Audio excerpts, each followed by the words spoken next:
3 farm families in Exeter, Rhode Island, buried 11 people over 4 winters, and not one death satisfied the explanations the physician offered when he rode out from the village. Something moved between those farms in the darkness, along the stone walls and through the bare winter orchards, and the families who had worked that land for 3 generations knew it long before they would say it plainly.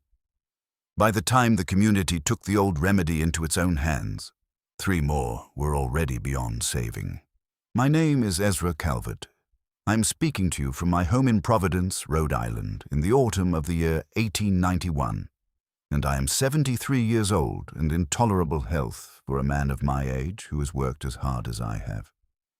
What I am about to describe took place when I was 38 years old, in the winter and autumn of 1856, on a farm my grandfather had built on the thin rocky land south of Exeter Center, in that part of Washington County where the granite is never far below the surface and the winters come without mercy and stay until they are ready to leave. I've told this account to my son, and he disbelieves it. I told it once, many years ago, to a journalist from the Providence Journal who came to interview me about the old days in the county, and he printed a version of it that left out the parts he did not wish to print and altered the rest to fit what his readers were prepared to accept. I'm telling it now as it happened, without ornament or apology, because I am old enough that I no longer care what is thought of me, and because I believe there is a value in having a true account preserved somewhere. Even if only in the record of this conversation, even if no one who reads it believes a word of it. I want you to understand what kind of man I was before those events. I was not a superstitious man. I had read enough to know the difference between evidence and rumor, between documented fact and the kind of story that old women tell to explain what they cannot otherwise explain.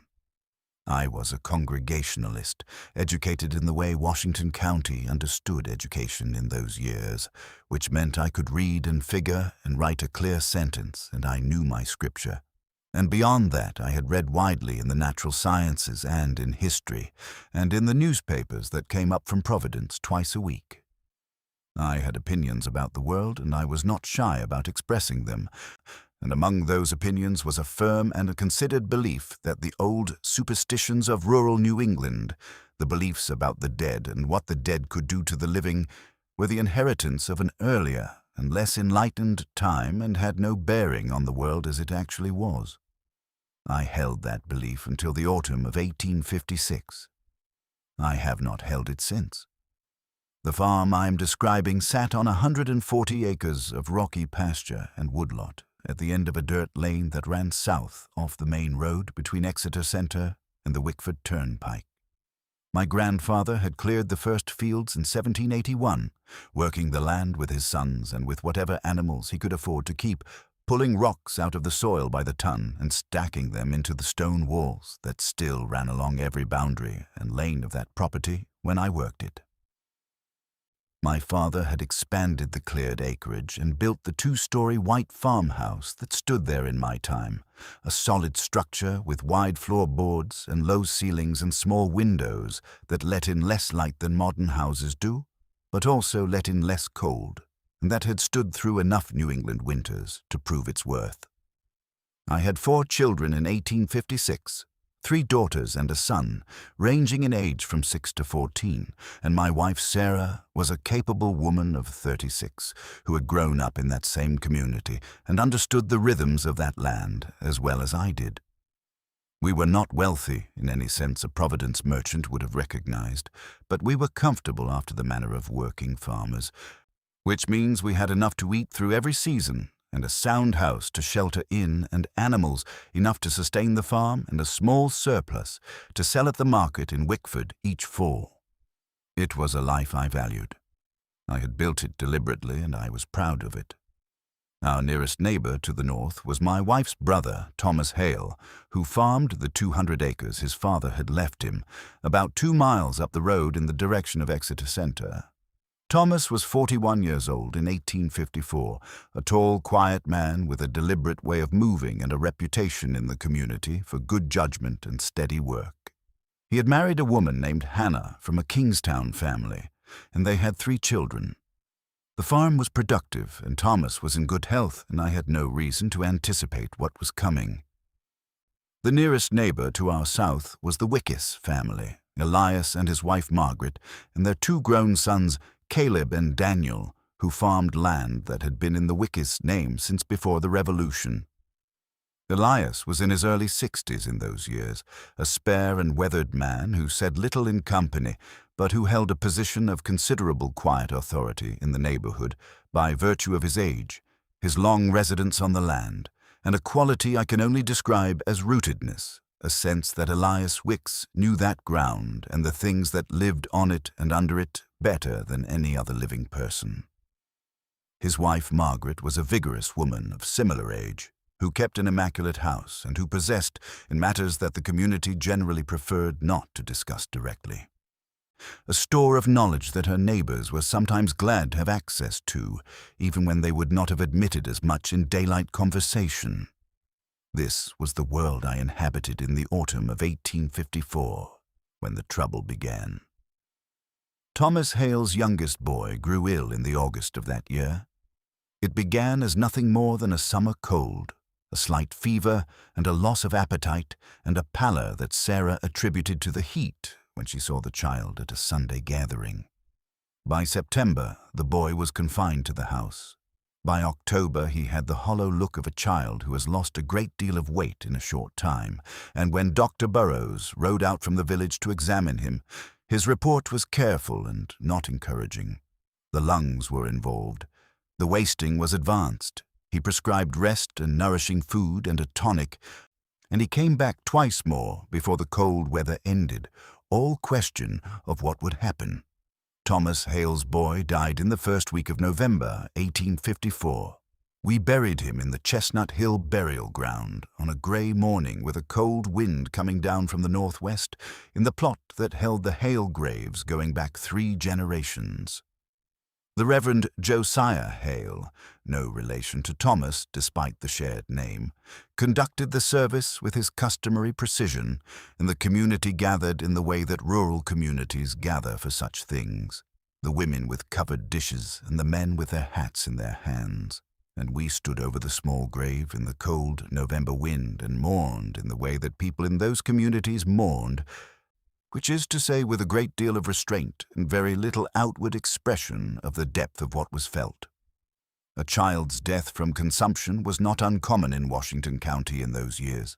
It was terrible, as it is always terrible, but it was not strange. I did not think about it beyond the first weeks of grief. The first sign that this was not an ordinary grief came in the spring of 1855, when Thomas himself fell ill. He was 42 years old and had been in good health through the winter. When I saw him at the spring market in Wickford in April, he looked as he always looked, big-framed and deliberate, moving through the market with the unhurried confidence of a man who knows his own competence. When I saw him again in June at a community work gathering, I noticed something different. He was thinner. Not remarkably so.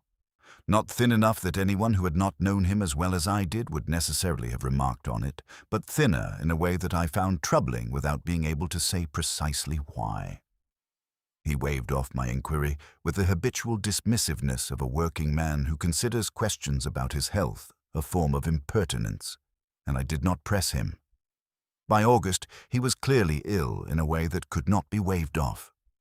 His face had taken on the characteristic pallor of the wasting sickness, a particular quality of paleness that is different from ordinary paleness, denser and more absolute, as if the underlying color has been drawn out rather than merely covered. He was losing weight steadily. He came to the farm once in early September to borrow a piece of equipment, and I watched him crossing the yard, and the way he moved told me what his voice and expression did not. Told me that he was using a great deal of effort to move in a way that looked ordinary, that his body was already depleted in ways he was not ready to acknowledge. I watched him go, and I stood in the farmyard in the September light, and I felt a cold awareness that had nothing to do with the temperature.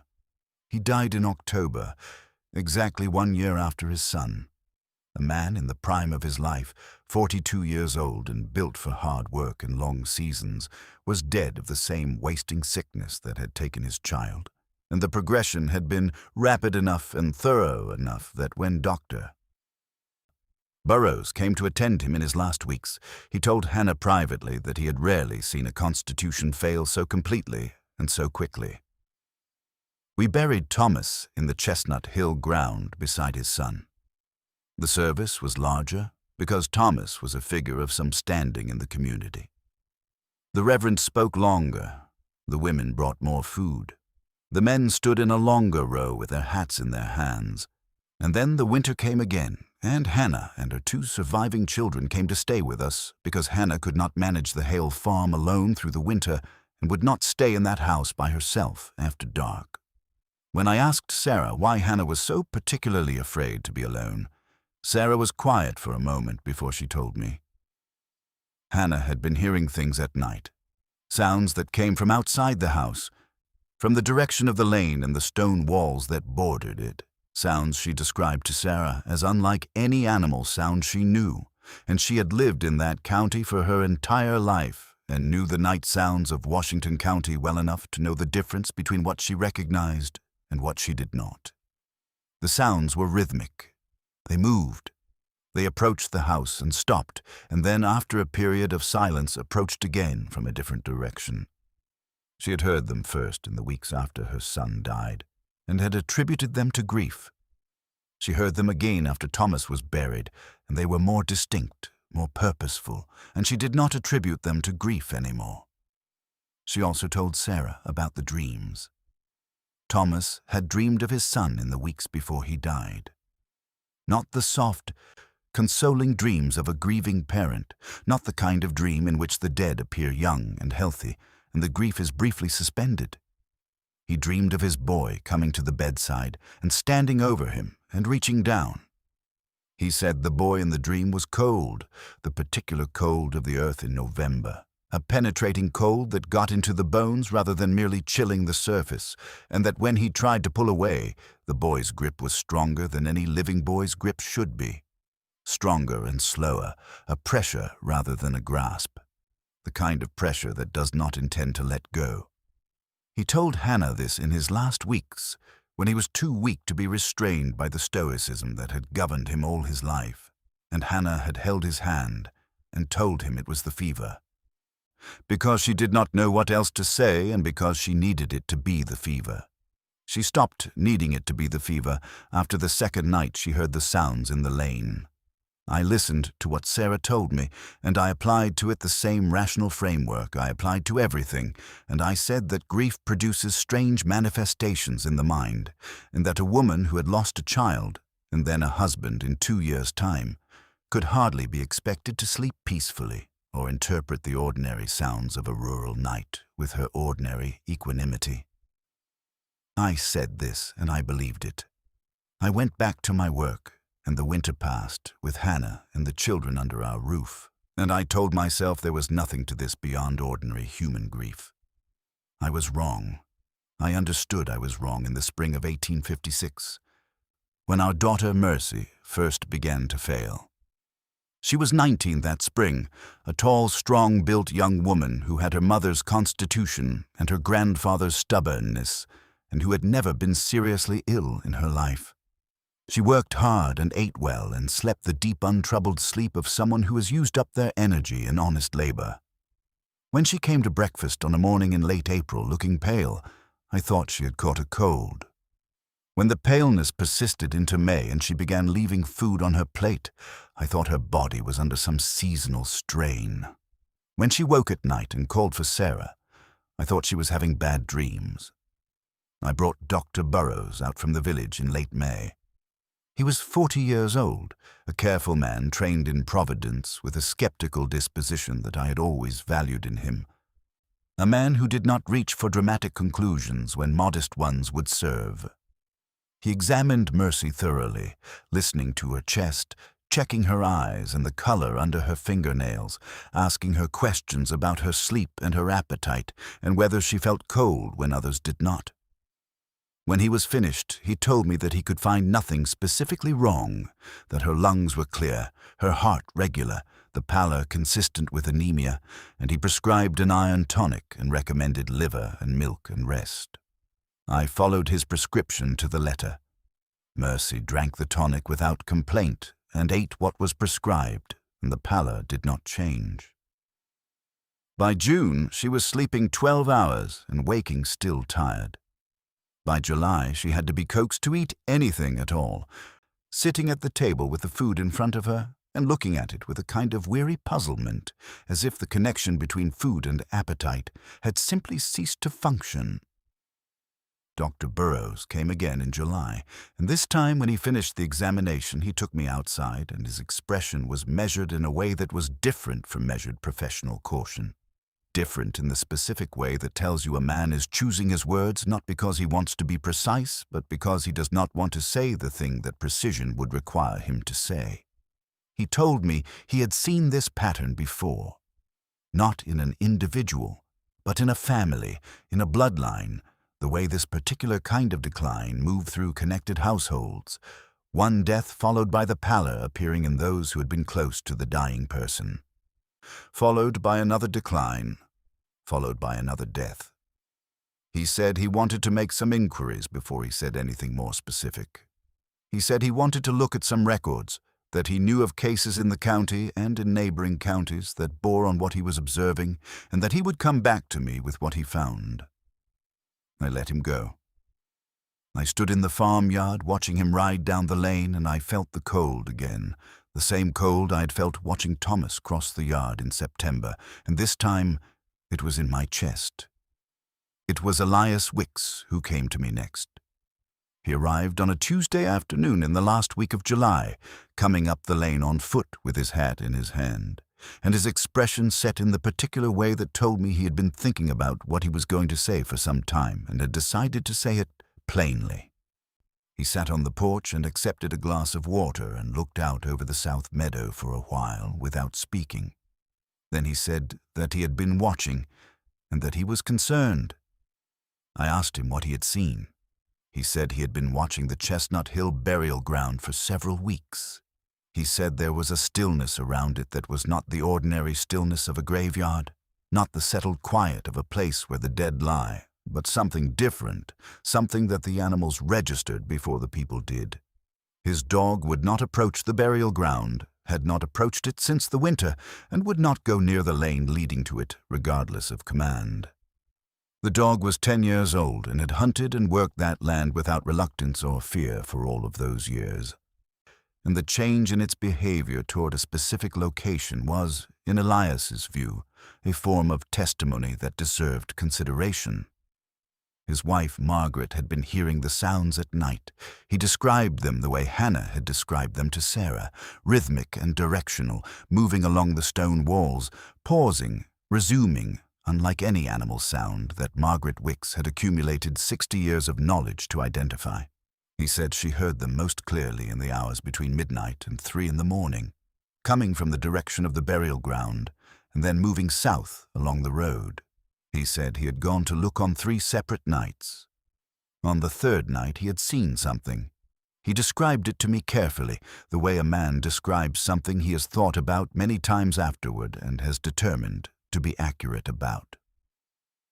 He said it was at the far end of the stone wall that bordered the north side of the burial ground, standing in a gap where 2 stones had fallen and not yet been replaced. He said it was pale, distinctly pale, visible in the darkness with a quality of paleness that was not the paleness of a person dressed in light clothing, but something more intrinsic than that, a paleness that was part of the thing itself. He said it was the height of a person, but that it was not moving the way a person stands, not shifting its weight the way any living creature shifts its weight after any period of standing still. He said it was simply there, entirely still, the way a stone or a fence post is still. He raised his lantern and called out, and the thing was gone, not retreating, simply no longer present in the space where it had been. He looked at me when he finished and said nothing more. He simply told me what he had seen and let the account speak for itself. I told him that I did not know what he had seen and that I was not prepared to draw conclusions from it. He nodded as if he had expected exactly this response. He put his hat on and walked back down the lane.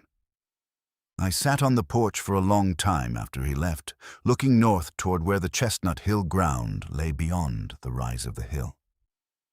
That night, Mercy called for me at 2 a.m.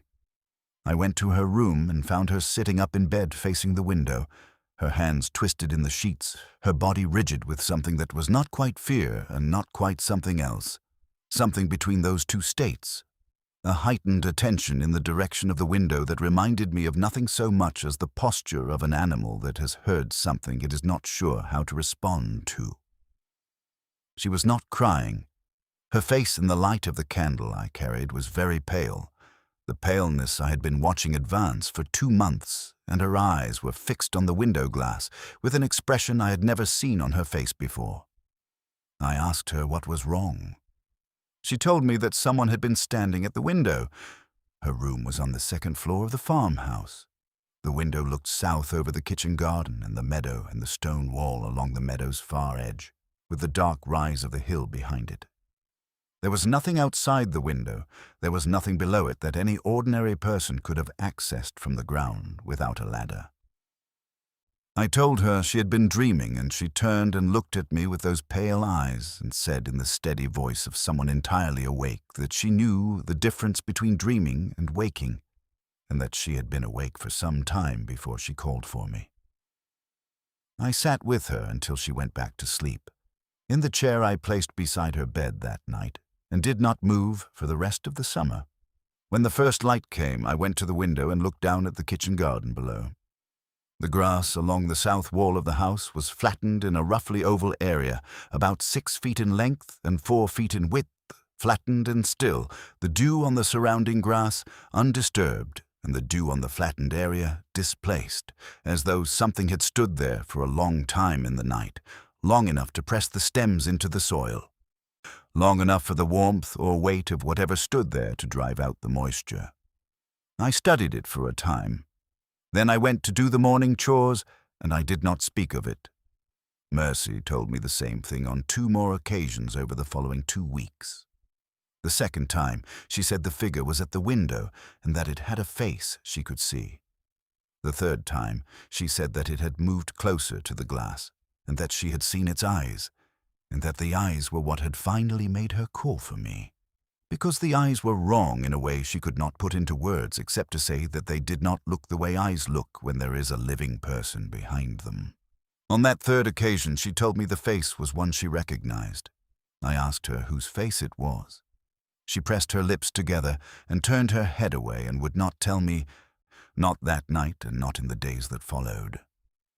The fear in her eyes when I pressed her was the deepest fear I had ever seen in anyone's face, and I stopped pressing, because the kind of fear that produces that expression is a fear that should not be interrogated, but sheltered. I rode to Dr. Burroughs' office on a Thursday morning in early August, and I told him everything. I told him about Thomas and the boy and Hannah's account of Thomas's dreams. I told him about the sounds Margaret Wicks had been hearing and what Elias had seen at the stone wall. I told him about Mercy at the window and the flattened grass below it. I told him all of it, sitting across his desk in his small office in the village, watching his face the way you watch a face when what you are saying is something you are not certain will be received seriously. His face did not show disbelief. It showed something more troubling than disbelief, which was a careful attention and a recognition, the expression of a man hearing something he has been expecting to hear. When I finished, he cleaned his spectacles. He set them back on his face. He said that the inquiries he had been making had produced information that he was professionally uncomfortable with, but that he felt obliged to share with me honestly. He said that patterns of illness, identical in their presentation to what he had observed in the Hale family, and what he was now observing in Mercy, had been documented in Washington County going back at least to the turn of the century, and that in every case he had found record of, the illness moved through a family bloodline in sequence, one member following another, and that the physicians who had documented these cases had been unable to produce a satisfying natural explanation for the mechanism of transmission. He said that the communities in which these cases occurred had, without exception, attributed the transmission not to contagion in any conventional sense, but to something the older families called by a specific name that he was reluctant to use in a medical context. I said the word.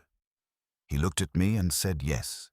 He said he was not asserting that he believed it. He said he was not asserting that he did not believe it. He said that in his years of practice he had been present at 2 exhumations performed under comparable circumstances, and that in both cases the communities that performed the exhumation reported a cessation of the subsequent deaths in the affected families. He said this as a physician reporting an observed outcome, not as a man endorsing the belief system that produced the practice, and he said he thought I should know it. I asked what had been found at those exhumations. He was quiet for a long moment. Then he said that in both cases, the most recently buried member of the affected family, when exhumed after a period of several months, had shown no decomposition consistent with the time elapsed, that the body retained coloring inconsistent with the months it had been interred, that the position of the body within the coffin had, in his professional view, been altered from its original placement, that there had been fluid in the chest cavity in both cases, fluid inconsistent in quantity and character with the normal products of decomposition. He said he would come back to me within a week with whatever further information he could gather. I rode home in the August heat and I thought about what I had been told, turning it over in the way that a practical man turns over a piece of information that does not fit within the categories he has been using to organize his understanding of the world. I was still enough of a rational man to insist to myself that what Elias had seen at the stone wall was a trick of light and distance, that what Mercy was seeing at the window was the product of fever and a susceptible imagination, that what Hannah had reported and what Dr. Burrows had hinted at was the accumulated mythology of rural communities that had been frightened by illness they could not explain. I told myself these things carefully and thoroughly. The way you argue a case to a jury you are not certain of, and when I arrived at the farm and fed the animals and ate my supper and sat on the porch in the evening watching the sky darken over the Chestnut Hill ground to the north, I could not entirely make myself believe any of it. That evening Sarah told me what she had been holding back since the spring. She told me that she had heard the sounds herself 3 times in the weeks before I brought Dr. Burrows out to see Mercy. She told me she had looked out the kitchen window one morning at dawn and seen the marks in the grass below Mercy's window before I had seen them, and she had said nothing because she had not known what to say and because she had not wanted to be the one to say it first. She told me that Hannah had spoken to her at length about what the older women in the community believed was happening, and that Margaret Wicks had spoken more plainly still, had told Sarah directly that what was taking the Calvert and Hale children was known in this community and had been known for a long time, and that the old remedy was the only thing that had ever shown any effect against it. We sat on the porch, and the darkness grew around us, and then, from the north, from the direction of the Chestnut Hill ground, we heard it. I will try to describe it accurately. It was unlike any sound I had heard in 38 years on and around that land. It had a quality of repetition, a rhythm to it that was not mechanical, not like a gate swinging or a shutter banging, but deliberate, paced, the rhythm of something moving along the stone wall and touching each stone as it passed, and it carried in the still August night with a sharpness that sound carries when the air is cold and dry, each element of it clearly audible despite the distance. It moved. The source of it moved from the direction of the burial ground south along the road, pausing at intervals, the pauses themselves acquiring a quality I can only describe as attentive, as though the thing making the sound was listening in the intervals between its own movement. It lasted perhaps 3 minutes in total. Then it stopped, and the silence that followed it was the particular silence that follows a departure rather than the silence that precedes an arrival. Sarah and I looked at each other across the porch in the darkness, and neither of us said anything. In the morning I went to see Elias Wicks. He had been outside already when I arrived, standing at his barn gate looking north. He had heard it. His sons had heard it. Margaret had heard it and had not slept again after hearing it. Elias turned when he heard my horse on the road, and his expression held none of the uncertainty that I knew was on my own face, because Elias had been past uncertainty on this subject for some weeks. We talked for 2 hours that morning. Elias sent his son Daniel to fetch Reverend Josiah Hale, who arrived in the early afternoon, riding fast for a man of 60, and listened to everything without interruption. When we finished, he asked 2 questions. The first was whether Mercy had said what face she recognized at the window. I told him she had refused to tell me. He nodded, as if this confirmed something. His second question was how much longer I thought Mercy had, at the rate she was declining. I looked at him, and I had no answer that I was willing to say aloud. That Sunday we met in Elias Wicks's barn. 15 men, the adult men of that neighborhood, gathered in the big barn in the early evening with lanterns hung from the center beam, and sat on hay bales and fence rails and listened to what Elias and the Reverend and I put before them. We did not debate whether what we believed to be happening was real. The men in that barn had heard the sounds or knew someone in their household who had heard them. 3 of them had seen something at the stone walls in the darkness. One of them, a taciturn farmer named Wells, who worked the land immediately east of the Chestnut Hill ground, had been woken 2 nights earlier by his horses, who had broken through their stall boards in a panic at 2 in the morning, and when he went out with a lantern he had seen, standing in the road outside his barn, a pale shape that he described in the same terms Elias had used, the same stillness, the same quality of absolute attention, watching the barn with the unhurried patience of something that had nowhere else to be. The discussion was brief, and the resolution was clear. We would exhume the most recently interred member of the affected family, which was Thomas Hale, who had been in the Chestnut Hill ground for 14 months.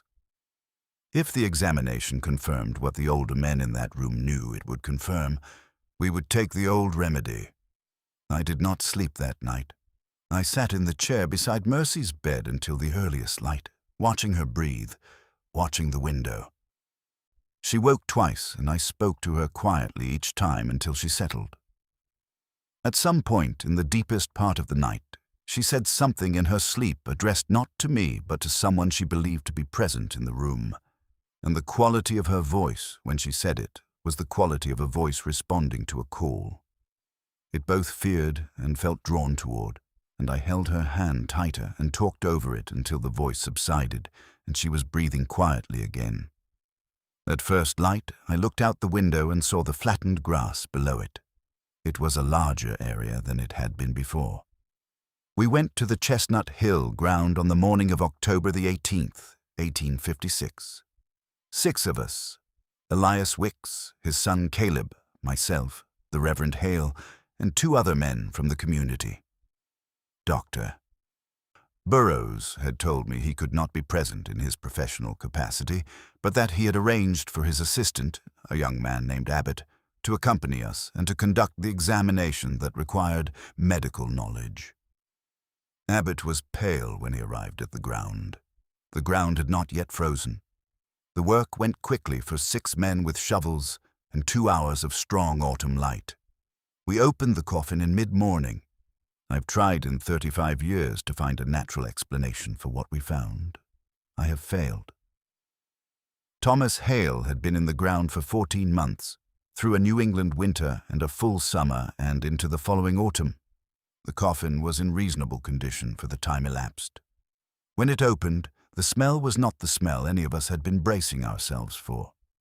It was the smell of turned earth in October, cold and organic, and beneath that, something older, something that had a quality of presence to it the way some smells do. Thomas Hale had not decayed. I will be precise about this. There was some change, more than Abbott had seen in the cases Dr. Burroughs had described to him, but profoundly less than 14 months in New England soil produces under any conditions I've since been able to find described. The skin had changed in color and texture, but retained a coherence that was wrong, deeply and unmistakably wrong, in a way that Abbott immediately recognized and responded to by stepping back from the coffin and standing very still for several seconds before he came back to the work. The coloring of the face was not the coloring of a man 14 months dead. The weight of the body, when two of the men lifted it slightly to assess its condition, was the weight of a body with more fluid in it than 14 months of interment should have produced. The position of the body within the coffin was subtly but clearly not the position in which it had been placed. Abbott opened the chest. What he found there he recorded in a small notebook he had brought, writing in a tight, careful hand, and what he wrote down I've seen, because he showed it to me afterward. He wrote a clinical description of a volume of dark fluid present in the chest cavity that was inconsistent with normal decomposition products in its quantity, its character, and its location. He wrote the description carefully and without editorial comment, and his hand was steady while he wrote, which I give him full credit for. The Reverend performed the ritual. It involved the removal and the burning of what was found in the chest. It involved words spoken over the grave, old words, older than the Congregationalist tradition the Reverend served, words he said without hesitation and without consulting any text. The fire was small, and the morning was cold enough that the smoke from it rose straight up in the still air. We filled the grave and replaced the stone and walked back down the road in the October morning light, and nobody said a word for the entire walk back. I found Mercy sitting up in bed when I arrived home, sitting up and awake and asking for breakfast, her color better than it had been in 6 months.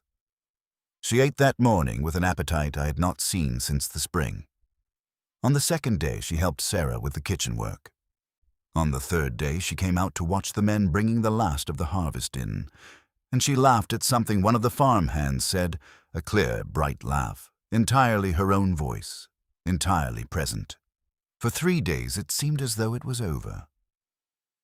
On the fourth night, she called for me at 2 a.m. I was already awake. I had been sleeping in the chair beside her bed since the spring, and I had not moved the chair.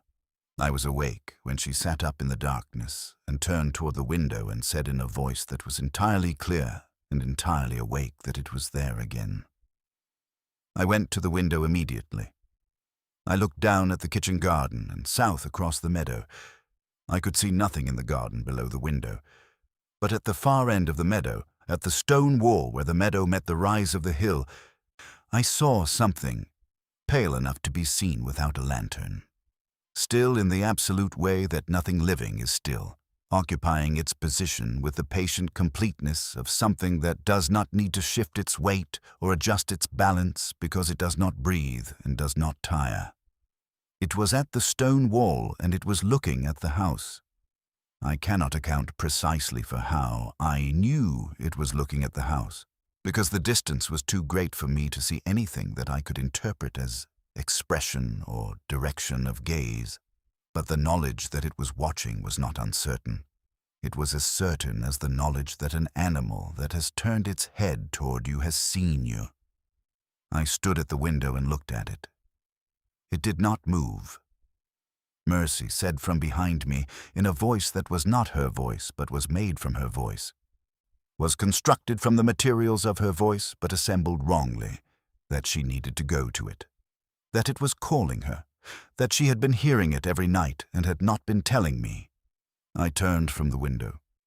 I sat on the edge of her bed and I took her hands in both of mine and I said her name, and she turned to look at me with an effort that I could see was physical, an effort of will like pulling against a current, and her eyes when they found my face were frightened in a way that told me the thing she was frightened of was partly outside the window and partly inside herself. Inside whatever the illness had opened in her over the months of her decline, and I held her hands, and I talked to her steadily without stopping, the way you talk someone back from the edge of something you do not want them to go over. I talked for I do not know how long. Eventually she leaned against me and cried the way a person cries who has been frightened down to the bone and is finally letting the fright out, and fell asleep with her head against my arm. When I looked at the window again, the thing at the stone wall was gone. I went to Elias in the morning and told him what had happened, and he was not surprised. He had heard the sounds again the same night. He had gone to look and had found the ground near one of the grave markers recently disturbed, the soil turned and then smoothed back. He said he thought the ritual had not been sufficient. He said the exhumation of Thomas had been necessary but not complete. The boy had been in that ground for 2 years. I will not describe the second exhumation in the same detail as the first. It was worse. 2 years in the ground, and what we found was something that none of us, not even Elias, had been fully prepared for. Abbott recorded it in his notebook again, and he did not show me his notes this time. The ritual was performed again, and the Reverend's voice shook during some of it, which was the only time in 30 years I had heard his voice shake during any formal act of ministry, and one of the men who had come with us turned away and could not turn back until it was finished. We closed the second grave and smoothed the earth and replaced the marker and walked back down the road, and none of us spoke then either. That night I sat in the chair beside Mercy's bed, and I watched the window, and I thought about everything I had been told, and everything I had seen, and everything I had spent my adult life believing, and I tried to find the place where those two things could both be true, the world I had understood and the world that was showing itself to me, and I could not find it. They were not compatible. One of them had to give way. On that night, sitting in the chair in the dark, I felt the last of the structure I had built collapse quietly and without drama, the way a wall gives way not in a sudden fall but in a slow settling, each stone finding its new place. And when it was done, the world I was in was not the world I had started in, and there was no going back. The smell came first. It arrived gradually, through the joins of the house, through the place where the window frame met the sill, through the boards at the base of the wall. The smell of turned earth in October, wet and cold and organic, carrying with it the smell of deep soil and old leaves, a smell that had no business being present in an upstairs bedroom on a still night. It filled the room slowly, and with it came the temperature change. Not dramatic, not a sudden cold, but a sustained and sourceless drop of several degrees, the kind of cold that comes from an underground source, a cold that is maintained rather than produced, that comes from a place where the sun has never reached and nothing has ever been warm. The candle flame bent sideways. There was no draft that I could feel. It bent and recovered in a slow rhythm. And the light in the room changed with it, the shadows on the walls moving, the darkness in the corners deepening when the flame bent and retreating when it recovered. Frost formed on the inside of the window glass. Mercy opened her eyes. She looked at the window, then she looked at me. Her face in the changing candlelight held two things at once, her own face, her face that I had watched for 19 years, and behind it, or over it, or woven through it, something else. Something that had found a way into the architecture of her expression that did not belong there. She said my name. She said it correctly, with the right inflection, with the right quality of voice. She said Ezra, the way she always said Ezra, and the word was right, and the voice was right, and the thing behind the voice was entirely wrong. It was as though someone who knew exactly how Mercy spoke had reproduced the mechanics of her voice without understanding what the voice was for. The way an instrument played by someone who knows the notes but not the music produces a sound that is technically correct and functionally hollow. I spoke to her. I said her name. I took her hands, and her hands were cold in the way they had been cold before. The deep, penetrating cold of a body from which something essential has been drawn, and I held them, and I talked, and I prayed, which is not something I do easily or naturally, and I did not stop talking for what I estimate was half an hour, and slowly, in the way that a tide turns, the cold in her hands receded, and the smell thinned, and the candle flame straightened, and Mercy wept.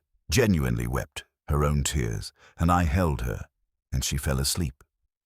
3 days later, in the early morning of the 28th of October, 1856, Mercy died. She died in the ordinary way of dying, which is the most terrible ordinary thing there is.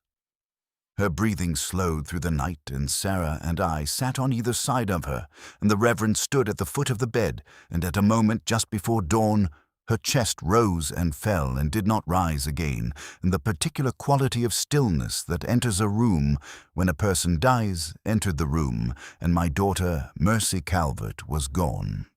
In the farmhouse her great-grandfather had built on the thin rocky soil of Washington County, Rhode Island. We buried her in the Chestnut Hill ground beside the Hale graves and the Calvert graves that went back to the time of the first settlement. And I stood over the turned earth and felt something that I have not been able to name in 35 years of trying. The community met again. I did not attend the third meeting. I was told afterward what was discussed and what was decided and what was done, and I have not inquired further into the specific measures taken. In the weeks after Mercy was buried, I continued to hear the sounds from the direction of the burial ground, though less frequently and moving in a smaller range, as though the thing making them was less driven in its movement. On 2 occasions, I saw the pale shape at the far end of the lane, standing in the shadow of the elm tree by the road, watching the house. It did not approach. It stood in its particular way, with its particular quality of stillness and attention, and I looked back at it from the window of the house my grandfather had built, and we regarded each other across the distance, and after a time it was no longer there. I understood, or came to understand in the weeks after those final sightings, that it was not interested in me. I was not what it had come for. What it came for it had taken, and what remained was something less than purpose, more than habit, the movement of a thing through territory it had long claimed. Along stone walls it had known before the stone walls existed, through orchards and meadows and woodlots that had once been unbroken forest, and would be unbroken forest again long after the farmhouses and the stone walls had returned to the ground. I sold the farm in 1861. I told people it was a practical decision, that the land was difficult and the returns were marginal, and that Providence offered better prospects for my family. All of that was true. It was not all of the truth. The full truth was that I could not live on that land anymore, that every autumn night when the darkness came down over the hill and the smell of turning leaves came through the window, I heard things I did not want to hear and felt things I did not want to feel, and that the distance between what I had believed about the world and what the world had shown me in the autumn of 1856 was a distance I could not bridge while I was still sleeping 2 miles from the Chestnut Hill burial ground. I have lived in Providence for 30 years. I sleep well enough. I do not think about Exeter every night, not anymore. But in the autumn, when the air has that particular quality of cold that comes at the end of October, and when the smell of the fallen leaves is carried on the wind in the morning, I think about the stone wall at the far end of the south meadow, and the pale shape standing at it, and Mercy's hands growing cold in mine in the dark. I'm 73 years old, and I have thought about what happened in Exeter for a long time. I have arrived at no conclusion that would satisfy a physician or a scientist or a clergyman trained in any of the traditions I'm familiar with. What I have arrived at is something simpler and less satisfying, which is this: that land in southern Rhode Island was old before my grandfather put the first stone in the first wall, and what lived there was old before that, and the thin margin of cleared farmland and white clapboard houses and Congregationalist certainty that my community had established on that ground was thinner than we knew. We arrived and we stayed, and we worked, and we built, and we buried our dead, and we believed we understood the terms of our occupancy. We did not understand them. Something that had been there long before us, and that will be there long after us, had its own understanding of the terms, and when those 2 understandings came into conflict, ours was the one that gave way. I do not know what it was, precisely. I know what the old families called it. I know what the old remedy was intended to address. I know what I saw at the stone wall and what I smelled in that bedroom and what I felt when I held my daughter's hands in the dark. I know that the 11 people buried in the Chestnut Hill ground in those 4 winters were not all of them buried by the same cause, but I know that some of them were, and I know that the cause was something no newspaper in Providence was prepared to print, and no physician in Washington County was prepared to sign his name to. The burial ground is still there. The stone walls are still there. Whatever stood at the end of that lane in the winter nights of 1856, watching the house with a patience that had nothing human in its quality, is still there too. Some territories belong to older things. We were tenants, not owners, and eventually we understood that, and we left.